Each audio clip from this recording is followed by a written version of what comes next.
The air in the Poudre Canyon has a way of swallowing sound before it can even leave your throat. You look at these maps and you see green space, you see recreation, you see a place to take the family for a weekend of breathing in the pine and the fresh mountain air.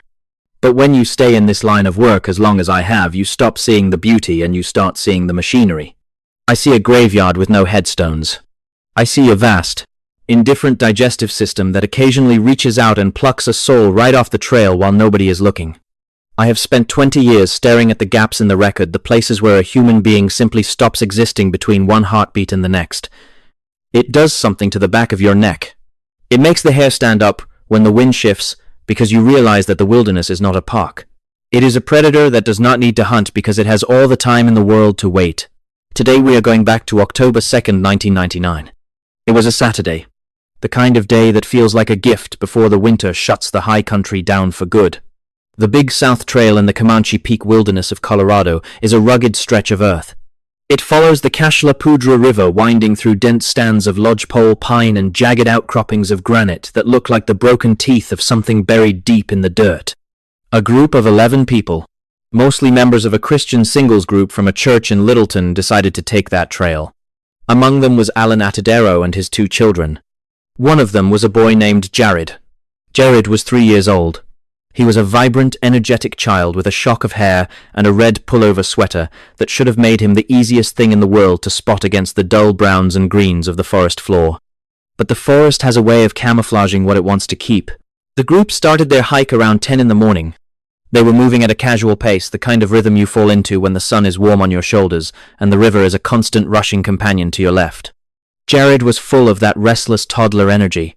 He was running ahead, then doubling back, playing a game of tag with the lead hikers. He was maybe 50 feet in front of the primary group at any given time. This was not a child wandering off into the deep brush. This was a child on a well-defined trail surrounded by 10 adults and another child. It was the kind of environment where you feel a false sense of security. You think that with that many eyes nothing can go wrong. But eyes only see what the light allows, and in the shadows of the Poudre, the light is a fickle thing. The group eventually encountered 2 fishermen near the river. These men were the last people outside of the hiking party to see Jaryd alive. The fishermen later told investigators that Jaryd had approached them. He was alone, just for a moment, having outpaced the adults behind him. He asked them if there were bears in the woods. It is the kind of innocent, haunting question a child asks when they feel the weight of the trees closing in. The fishermen told him, no, not really, and told him he should wait for his father. They watched the boy turn around and head back toward the trail. They saw him. They were less than a dozen feet away. A few minutes later, the rest of the hiking group arrived at the spot where the fishermen were standing. Jaryd Atadero asked if they had seen his son. They said yes, he just went back up the trail toward you. But Jaryd was not on the trail. He was not in the brush. He was nowhere. In the span of perhaps 3 minutes, in a corridor of forest flanked by a roaring river on one side and a steep rocky incline on the other, a 3-year-old boy had vanished into thin air. The silence that follows a disappearance like that is not a natural silence. It is heavy. It feels like the air has been sucked out of the canyon. The group began calling his name, their voices bouncing off the granite walls, but there was no answer. No crying. No sound of a child struggling through the undergrowth. Just the relentless sound of the water hitting the rocks. By the time the sun began to dip behind the peaks, the local search and rescue teams were arriving. They brought in the dogs. They brought in the helicopters with thermal imaging. They brought in hundreds of volunteers who combed every square inch of that trail. They looked under every fallen log and inside every crevice. They found nothing. No footprints. No scraps of red fabric from his sweater. No broken twigs. It was as if Jaryd Atadero had been lifted vertically off the earth by a silent, invisible hand. The search lasted for days, then weeks. The weather turned sour as it always does in the Rockies. A heavy snow moved in, blanketing the search area in white, effectively erasing any microscopic clues that might have remained. The trackers were baffled. They looked at the river thinking perhaps he had fallen in, but the fishermen were adamant that he had headed away from the water. The dogs, the most reliable tools we have in these situations, were useless. They couldn't pick up a scent trail. It was as if the boy had no physical presence on the ground. You start to hear the whispers then. The old-timers, the ones who have lived in the shadow of these mountains their whole lives, they don't talk about bears or mountain lions. They talk about the things that don't have names. They talk about the places where the geometry of the world doesn't quite add up. And for 4 years that was the end of the story. A father's grief and a cold file in a sheriff's office. Then in June of 2003, 2 hikers were exploring a ridge nearly 550 feet above the trail where Jaryd had vanished. This was not a place a 3-year-old could reach. It was a steep, grueling climb through tangled deadfall and over sheer rock faces. It was the kind of terrain that would challenge a fit adult, let alone a toddler with tiny legs. They found a shoe. A single small sneaker looking remarkably well preserved. Then they found a pair of pants. The pants were inside out. This is a detail that keeps me awake at night. We see it over and over again in these cases. Clothing found miles away from the disappearance site, often in impossible locations, and almost always turned inside out. It suggests a removal that is not consistent with how a human takes off their clothes. It suggests something was pulled out of the clothing rather than the clothing being taken off the body. Near the clothing, they found a fragment of a skull and a single tooth. That was all that remained of Jaryd Atadero. The investigators climbed up to that ridge, their lungs burning in the thin air, and they looked down at the trail far below. The math did not work. There was no biological way for a 3-year-old boy to navigate that terrain in the time frame allowed. There were no mountain lion tracks. A lion will drag its prey, leaving a trail of blood and fur and disturbed earth. There was none of that. And a lion does not neatly unzip a pair of pants and turn them inside out before consuming its meal. A lion does not leave a pair of shoes sitting on a ledge as if they were placed there. The shoes showed almost no wear. If that boy had climbed that mountain, the soles of those shoes would have been shredded by the granite. They were pristine. I have stood in the spot where those clothes were found. You feel a coldness there that the sun cannot reach. It is a place that feels watched. When you look at the forensic evidence, or the lack thereof, you are forced to confront a reality that most people are too terrified to acknowledge.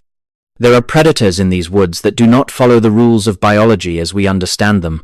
There is a predatory intelligence that knows how to mask its scent, how to move without making a sound, and how to transport a victim to a location that defies logic. The sheer verticality of where Jaryd was found suggests something with the ability to move through the environment in a way we cannot. Whether it is something physical that we simply haven't categorized yet, or something that operates on a frequency just outside of our perception, the result is the same. A child is taken, and years later a few scraps are returned in a place designed to mock the searchers. The investigators tried to close the case. They called it a mountain lion attack because that is the easiest box to check. It satisfies the paperwork. It lets the public sleep at night thinking that if they just carry bear spray they are safe. But Jaryd Atadero knew better.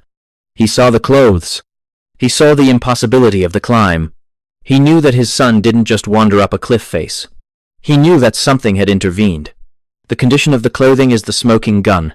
In so many of these missing 411 cases, we find the victim's clothing in a state that suggests an unnatural extraction. No blood. No tearing that would indicate a struggle with a tooth and claw predator. Just empty garments, often neatly folded or turned inside out, left in a high, inaccessible spot. It is a signature. It is a calling card left by something that does not fear us. I look at the files, and I see the patterns. I see the similarities that the authorities refuse to connect. The Comanche Peak Wilderness is not the only place where this happens. The mountains are full of these dead zones. You start to realize that we are only guests in the wilderness, and the host is not always a gracious one. We walk these trails with our GPS units and our bright-colored gear, thinking we have conquered the unknown. But the unknown is just waiting for the right moment to remind us of our place in the food chain. Jaryd was there, and then he was gone. He was in the middle of a group, and then he was a fragment of bone on a cliff. There is no comfort to be found in the official explanation. There is only the cold, hard fact that the boy was taken by something that can bypass the senses of 10 adults and the nose of a bloodhound. The case of Jaryd Atadero remains a jagged wound in the history of Colorado. It serves as a grim reminder that the woods are deep, and they are old, and they contain things that were here long before we started carving paths through the trees. When you go out there, you should be afraid. Not of the bears and not of the lions. You should be afraid of the silence. You should be afraid of the moment the birds stop singing and the wind drops to a dead calm. Because that is the moment the machinery is moving. That is the moment the predator is choosing. We like to think we are at the top of the mountain, but sometimes we are just the something that the mountain decided to swallow.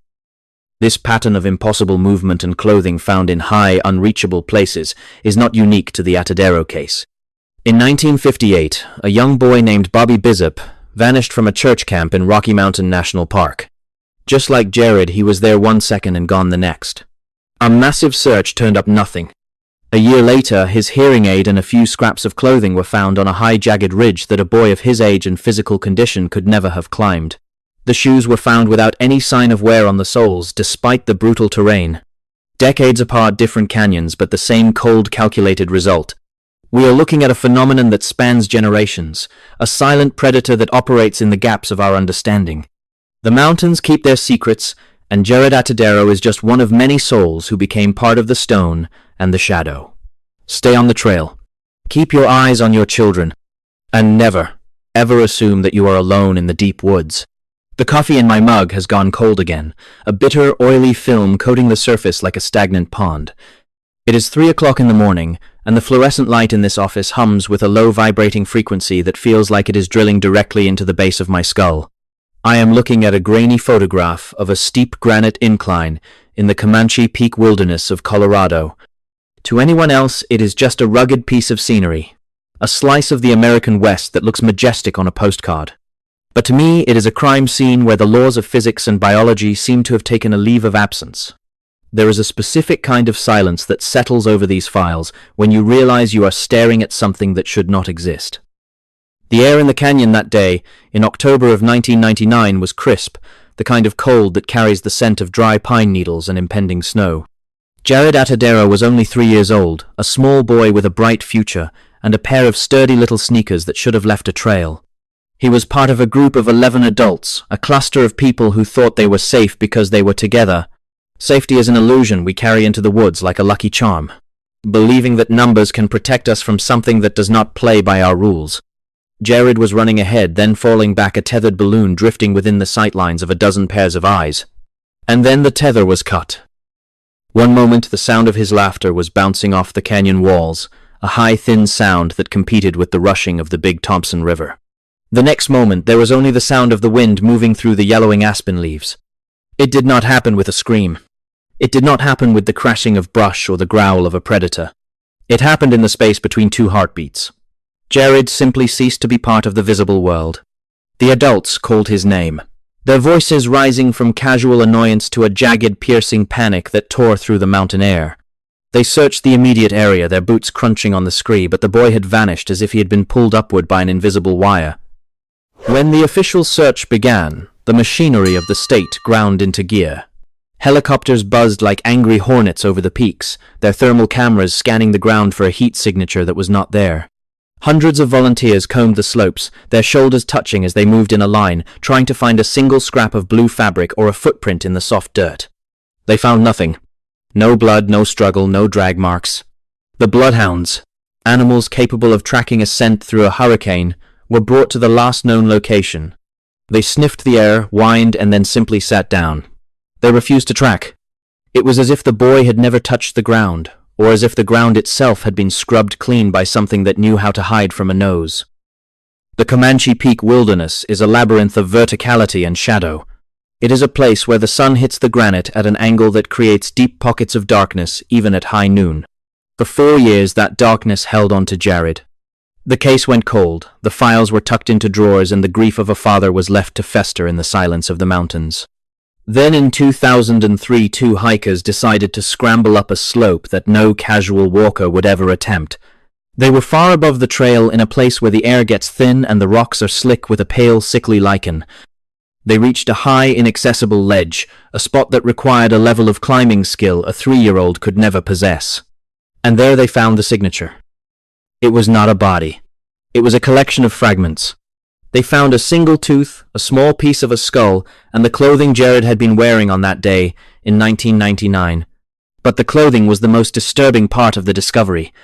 His fleece jacket was found lying on the rocks, turned inside out. His pants were there too, but they were missing the shoes and socks. One of his shoes was found much later, sitting on a rock, as if it had been placed there by a careful hand. There was no sign of the massive trauma you would expect from a mountain lion attack. No shredded fabric, no heavy blood staining. Just the clothes sitting in the high, thin air miles away, and hundreds of feet above where he had last been seen. I have spent years looking at these high-point cases. There is a terrifying consistency to them. The victims are taken from a group, often in a momentary gap of supervision, and their remains are found years later in locations that defy logic. A 3-year-old boy cannot climb a vertical rock face. He cannot navigate miles of brutal high-altitude terrain in the middle of an October cold snap without leaving a single trace. To suggest he wandered there on his own is more than an insult to the family. It is a rejection of reality. Something carried him. Something that moves with a silent, predatory grace capable of bypassing the senses of 11 adults and the instincts of trained search dogs. When you look closely at the clothing recovered from these sites, you start to see the microscopic details that the authorities ignore. There is often a lack of environmental wear that should be present if the items had been sitting in the sun and snow for years. Sometimes the clothes look as if they were laundered and then dropped back onto the mountain. There is a sterile quality to these scenes that feels clinical, almost experimental. It is as if the mountain is a laboratory, and we are the specimens. We talk about bears and lions because they are things we can shoot. They are things we can understand. But a bear does not turn a jacket inside out before it eats. A lion does not leave a single shoe on a pedestal of granite as a grim monument to its success. I think about the machinery often. I think about that moment when the forest goes dead quiet. You might have felt it yourself if you spend enough time in the deep woods. The birds stop their chatter. The insects fall silent. The wind stops dead, and the air feels heavy like it is charged with static electricity. It is in those moments that the veil between what we know and what we fear becomes dangerously thin. It is as if a giant hand has been placed over the landscape, muffling the world. This is the moment the predator is choosing. This is the moment the machinery is moving, shifting the pieces of our reality to create an opening. And Jaryd Atadero stepped right into that opening. The authorities want you to believe in the simple explanation. They want you to believe that a toddler walked miles uphill, climbed a cliff, and then died of exposure without ever dropping a mitten or crying out loud enough for a searcher to hear. They want you to believe this because the alternative is too dark to contemplate. The alternative is that there are things living in the high places that view us as nothing more than biological material. There are patterns in the stone and shadows in the trees that do not belong to the natural world as we define it. The mountains are old, far older than our species, and they have developed ways of feeding that we are not meant to understand. There is a visceral chill that comes with realizing you are being watched by something you cannot see. It is a primal lizard brain response that bypasses our modern intellect. We walk the trails with our high-tech gear and our satellite phones, convinced that we have conquered the wilderness. But the wilderness is not a place, it is a state of being. It is a living, breathing entity that does not care about your GPS coordinates. When you enter the Comanche Peak Wilderness, you are stepping into a territory where the rules of the city do not apply. You are moving through a graveyard of people who thought they were alone, only to find out too late that they were being hunted by the very silence they came to enjoy. The Atadero case is not an isolated incident. It is a single stitch in a much larger, much darker fabric. When I look at the map of Colorado, I see the clusters. I see the spots where people go in and never come out. These dead zones are often characterized by granite formations, high elevations, and proximity to water. There is something about the geology of these places that seems to facilitate these disappearances. Maybe it is the magnetic properties of the rock, or maybe it is something much more ancient. Whatever it is, it has a taste for the young and the fit. It takes those who should be the most capable of surviving, and it turns them into fragments of bone on a high, lonely ridge. Consider the case of Bobby Bizup. It was August of 1958, decades before Jaryd Atadero was even born. Bobby was 10 years old, staying at a church camp near Rocky Mountain National Park. He was a bright boy, but he had a hearing impairment that made him more observant of his surroundings. On a clear summer afternoon, he walked a short distance from his group to go fishing. He was there, and then he was gone. Just like Jaryd, he vanished in a window of time so small it seemed impossible. A massive search was launched, involving hundreds of people and the military. They found nothing. No fishing pole, no tracks, no sign of a struggle. Bobby Bizup had been erased from the map. A year later, searchers found the remains of Bobby Bizup on a high, jagged ridge far above the camp. Just like Jaryd, the location was physically impossible for a boy of his age and condition to reach on his own. His hearing aid was found lying on a rock. His clothing was discovered in scraps, but his shoes were the most haunting detail. They were found in a spot that required a difficult technical climb to reach, yet the soles of the shoes showed absolutely no sign of wear. If a boy had hiked miles over sharp granite and rough terrain to reach that ridge, the soles of his shoes would have been shredded. Instead, they looked as if they had just come out of the box. He had been transported there. He had been taken. The similarities between Bizup and Atadero are not coincidences. They are the hallmarks of a specific type of predator. Both boys vanished near granite. Both were found in high, inaccessible locations. Both had clothing found in an anomalous state. And both were taken while in the presence of others. This is a phenomenon that spans generations, a silent hunter that operates in the gaps of our perception. It does not fear our search parties. It does not care about our technology.